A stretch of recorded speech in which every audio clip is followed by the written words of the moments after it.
Nah, saudara yang diberkati oleh Tuhan, saya ingat tahun 2019 ketika saya ada tugas di Korps Magelang.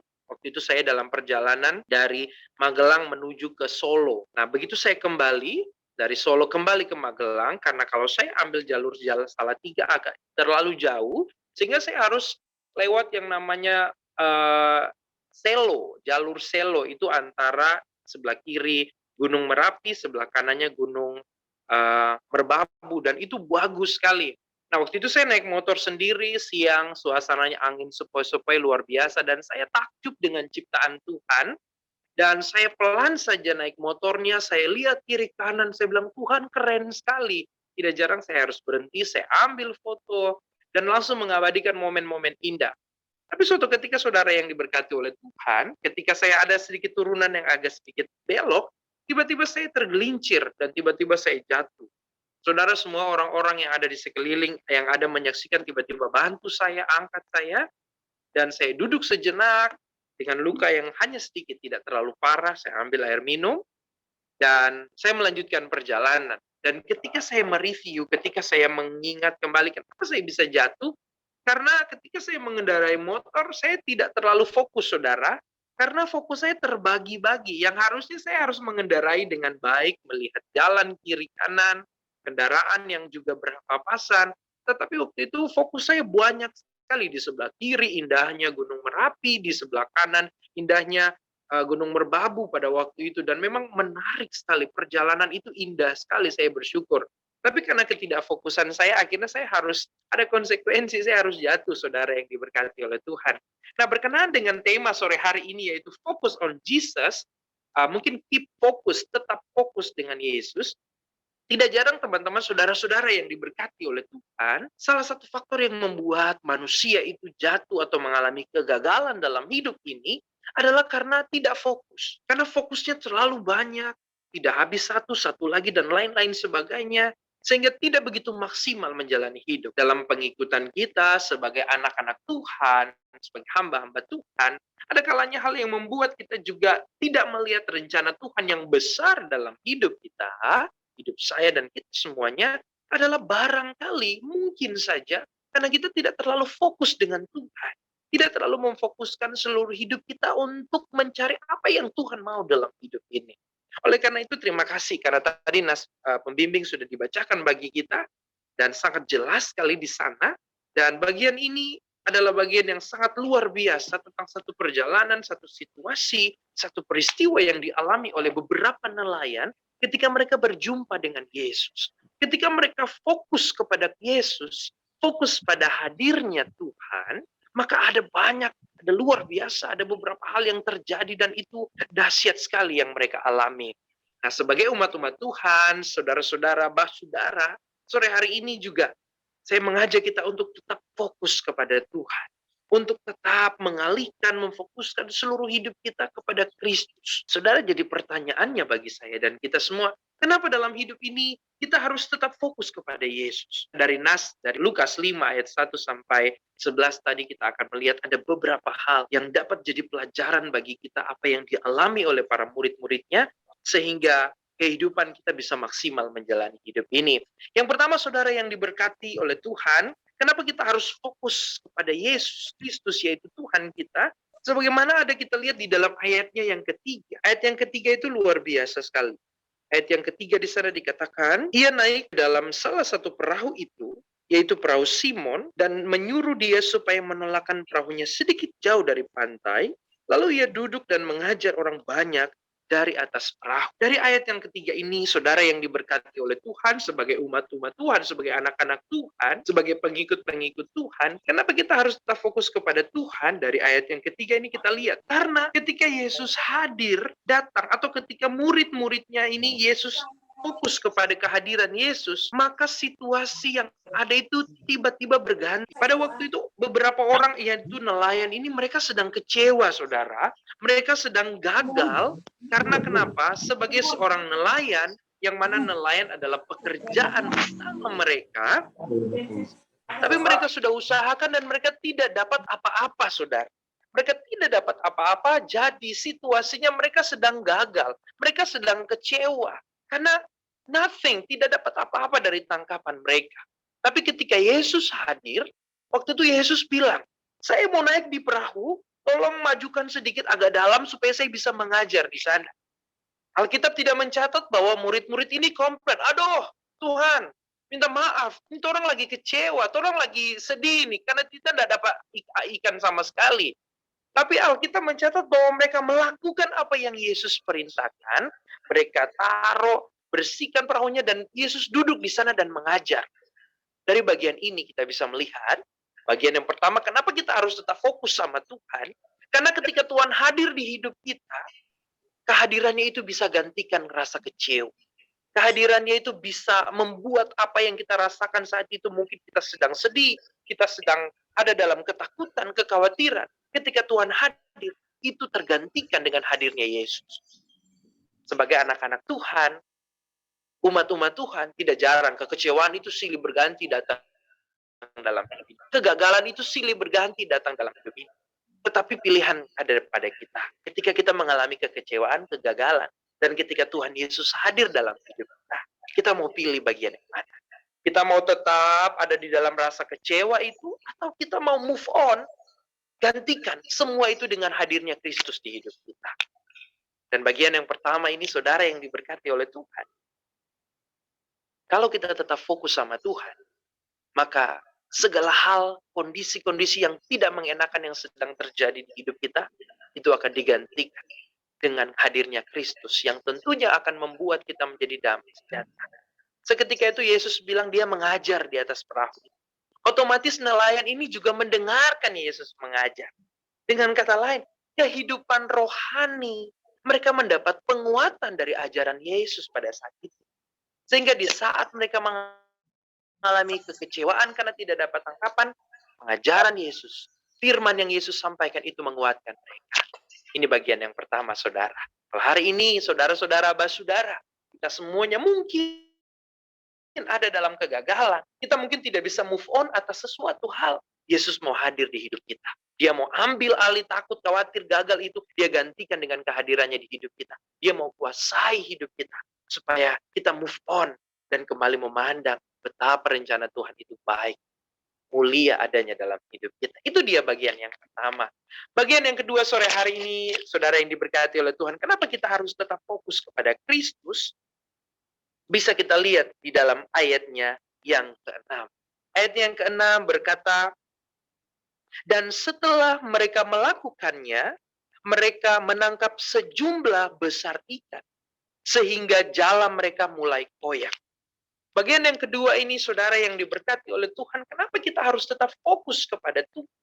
Fokus ketika Tuhan hadir dalam hidup kita. Dari ayat yang ke-6 ini, dapat saya katakan, bahwa karena kita fokus kepada Tuhan, maka kita akan alami mujizat Tuhan itu sendiri. Ketika kita menghadapi situasi yang begitu sulit dalam hidup ini, ketika kita menghadapi pergumulan, tantangan yang tidak pernah berhenti dalam hidup kita, atau mungkin sakit penyakit yang tidak kunjung-kunjung sembuh, atau mungkin doa yang kita naikkan tidak juga dijawab-jawab, atau kita mungkin sudah mulai hopeless, kita mulai putus asa. Tapi ketika Tuhan hadir di hidup kita, ketika kita buka hati kita, ketika kita taat dan peka dengar suara Tuhan, maka dia mampu gantikan situasi itu, digantikan dengan kuasa dan mujizat Tuhan. Itu dialami oleh para murid-muridnya. Sebagai seorang nelayan, mereka profesional. Di dalam Alkitab, ada beberapa profesi-profesi. Salah satunya adalah nelayan. Kalau mempelajari tentang nelayan, dari mereka masih kecil, mereka ini sudah dibawa orang tuanya untuk melaut. Mereka sudah mulai diajarkan tentang ilmu-ilmu kelautan. Di mana titik-titik jam-jam berapa ikan ada, jam-jam berapa bagusnya untuk berlayar, untuk menangkap, sudah diajarkan. Dan umur usia mereka kurang lebih di dalam penafsiran, kurang lebih mereka ini adalah usia 20 sampai 40 tahun usia mereka. Pengalaman mereka sudah banyak. Tapi pada malam hari itu, pada saat itu, Alkitab bilang mereka tidak dapat apa-apa. Sudah sepanjang malam mereka cari ikan. Mereka sudah pakai ilmu, pengetahuan, pengalaman mereka. Tetapi hasilnya nol, saudara. Tidak dapat apa-apa. Tentunya itu kegagalan. Tentunya itu kekecewaan. Mereka sudah do everything dengan segala effort, dengan usaha mereka. Tapi faktanya mereka tidak dapat apa-apa. Itu adalah kekecewaan, itu adalah kesedihan. Tetapi ketika Yesus bilang, bertolak, tebarkan jalamu, tanpa banyak pikir. Salah satu di antara mereka bilang, karena Engkau yang suruh kami Tuhan, maka kami akan pergi. Kami akan berlayar kembali. Dan ayat yang ke-6 tadi dikatakan, ada kuasa di sana, saudara. Ada mujizat di sana. Mereka menangkap sejumlah besar ikan. Sejumlah besar ikan. Artinya, mereka alami Tuhan. Mereka alami mujizat Tuhan. Doa ketakutan mereka digantikan dengan mujizat. Dan mereka pulang dengan sorak-sorak, saudara. Kalau berbicara tentang pekerjaan, maka ada orang yang harus mereka hidupi, entah istri, entah anak, dan segala macam. Dengan ikan yang banyak itu, tentu secara ekonomi, mereka bisa jual kembali, dan mereka bisa dapat uang di dalamnya untuk melanjutkan kehidupan. Dan Alkitab mencatat, mereka dapat sejumlah besar ikan. Dalam hidup saya dan saudara yang diberkati oleh Tuhan dari bagian ini. Ketika kita fokus kepada Tuhan, ketika kita jadikan Tuhan yang utama dalam hidup kita, saudara yang diberkati oleh Tuhan, dia mampu buat yang tidak mungkin bagi saya dan saudara, itu jadi mungkin bagi Tuhan. Dia mampu mengalahkan logika, mengalahkan situasi kenyataan yang ada di depan kita dengan sesuatu yang tidak pernah kita pikirkan. Sama yang dialami oleh orang-orang, para nelayan.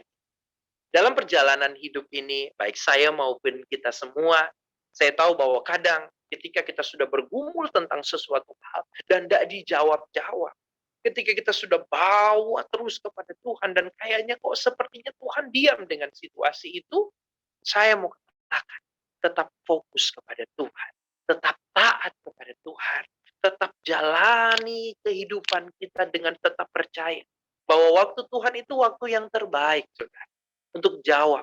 Begitu juga dialami. Mungkin tidak mungkin bagi para murid-murid, para nelayan ini. Mereka sudah cari dan mereka sudah ada di level kecewa. Gagal, saudara. Karena itu sudah hari berikutnya. Tetapi ketika Tuhan suruh, lihat. Tuhan mengalahkan semua prediksi-prediksi kapan ikan itu berkumpul, kapan ikan itu lapar, kapan waktu yang terbaik untuk nelayan. Saat itu juga mereka langsung go. Mereka langsung tebarkan jalannya. Dan saat itu juga ada mujizat yang terjadi. Dan saya percaya tidak jauh juga dari hidup saya dan kita semua. Kalau sampai hari ini, kita juga mau punya iman. Tetap fokus sama Tuhan, tetap ikuti dan taat apa yang Tuhan atur dalam hidup kita. Maka kita tinggal tunggu waktu Tuhan bagi kita. Dia akan nyatakan.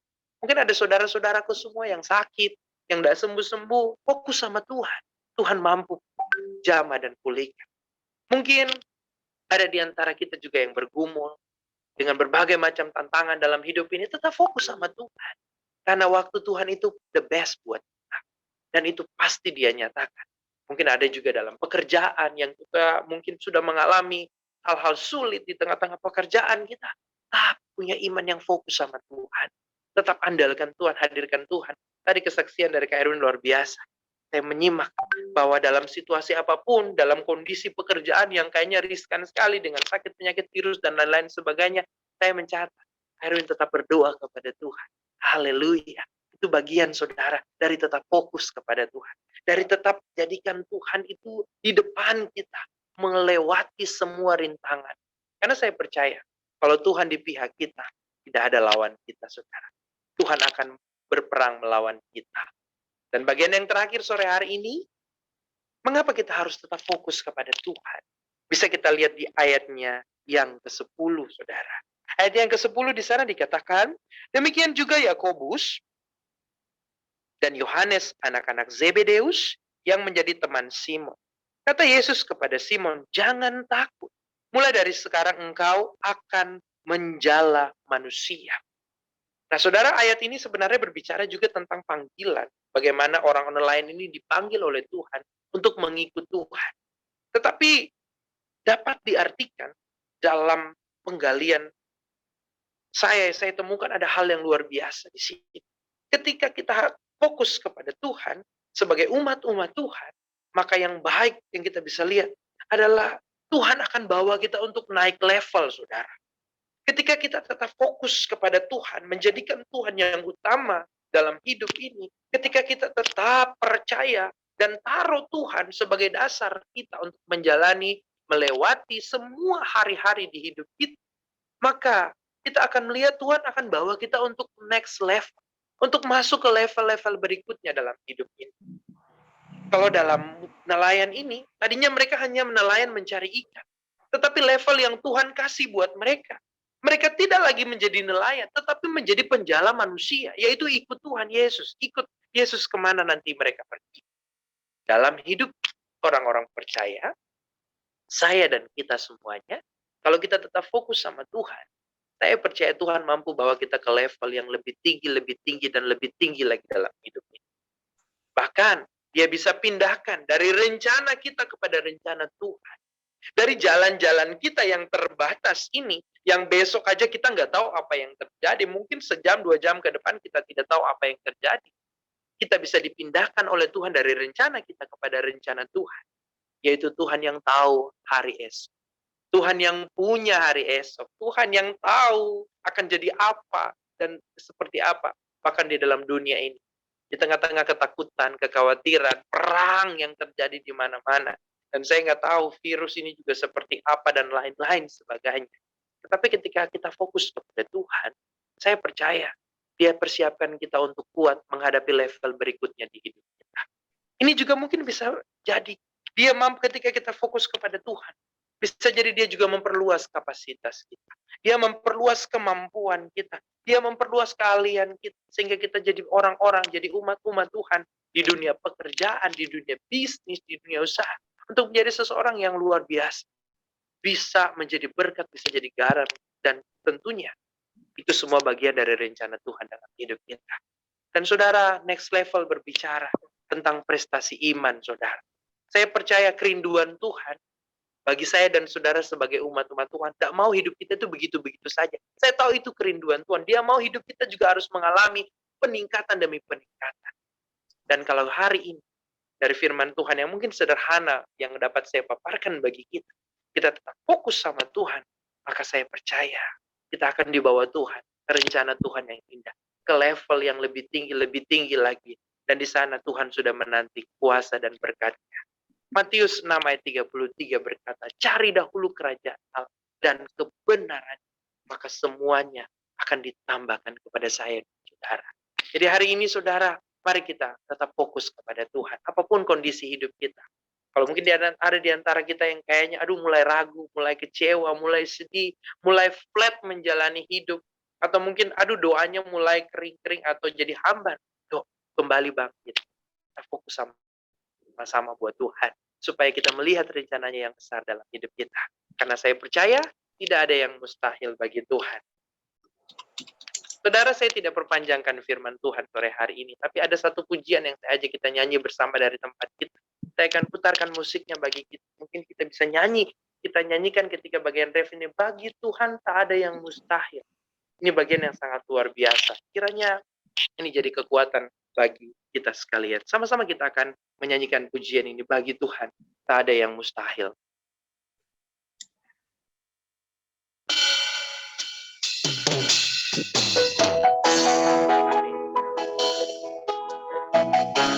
Kita dengan keluarga, kita bisa katakan jadikan bagi punya rencana yang indah. Kita akan ada satu kali saja setelah itu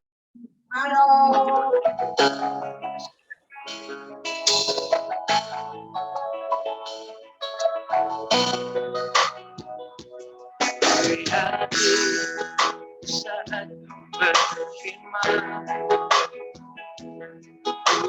marah saat kau bertindak hidup hanya di tangan Tuhan oleh perkataan.